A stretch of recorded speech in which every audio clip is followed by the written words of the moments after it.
Grand Corbin d'Espagne, c'est vraiment la limite de l'appellation Saint-Émilion, bordant Pomerol, sur une zone qui s'appelle Grand Corbin, qui est une ancienne seigneurie qui a été morcelée après la Révolution française, avec différents crus qui portent Corbin, le nom Corbin ou Grand Corbin. Et donc, en fait, c'est l'histoire de ma famille, puisqu'on était métayer à Cheval Blanc, qui est à 300 mètres d'ici. Et donc, mon aïeul, Louis, en 1812, voit que cette grande seigneurie de Grand Corbin se morcelle.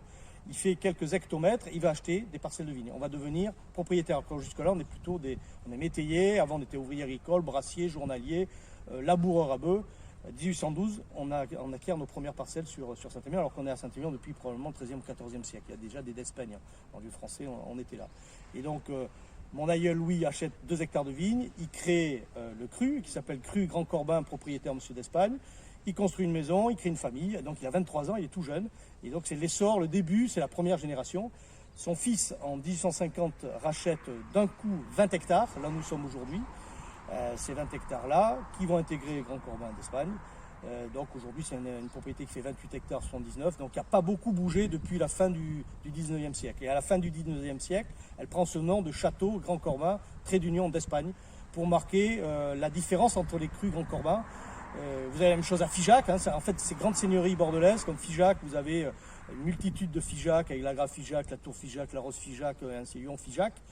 Vous avez la même chose dans le Médoc avec les Léoville, Poix-Ferré, Lascaz, Léoville-Lascaz et Léoville-Barton. Ce sont ces seigneuries morcelées. Donc c'est la même chose sur cette notion de Grand Corbin, d'où le nom de Grand Corbin d'Espagne avec ce nom-là. Moi je suis la 7e génération sur cette propriété-là, que j'ai reprise en 1996, après mes études en fait. Ma famille m'a dit que ce serait bien si tu pouvais gérer la propriété familiale. Moi je faisais des études de biologie moléculaire sur les levures avec Denis Dubourdieu, qui travaille beaucoup sur les vins blancs, sur le Sauvignon, mais également sur les levures. Mais à un moment, il a fallu faire un choix, soit continuer une carrière universitaire, revenir sur la propriété. Donc j'ai fait le choix de revenir avec grand plaisir et grande joie aujourd'hui. Et donc je me suis retrouvé à la tête de cette propriété-là, à la tête d'un vignoble donc, qui faisait 28 hectares, et que j'ai voulu comprendre parce que moi j'étais, pendant toutes mes études, plutôt sur mes levures, à analyser mes différentes levures. Mais le pied de vigne, même si j'étais né, comme on dit dans la région, dans un pied de vigne, je passais à côté, comme aujourd'hui beaucoup de gens passent à côté de vignes sans vraiment savoir pourquoi elles sont segmentées comme ça. Et donc je fais dès 96 des études de fosses pédologiques, des trous à 2-3 mètres de profondeur, 150 fosses pédologiques sur mon vignoble, et donc comme ça j'arrive à répertorier à peu près 50 parcelles différentes en fonction de leur terroir, de leur cépage, de leur âge, de leur porte-greffe. Et donc je vais faire un travail parcellaire extrêmement précis pour que les ingrédients soient le meilleur possible. Moi, je m'estime comme un chef en cuisine. Si les ingrédients sont de belle qualité, on pourra faire quelque chose de magnifique. Donc, un gros travail précis à la vigne sur chaque parcelle.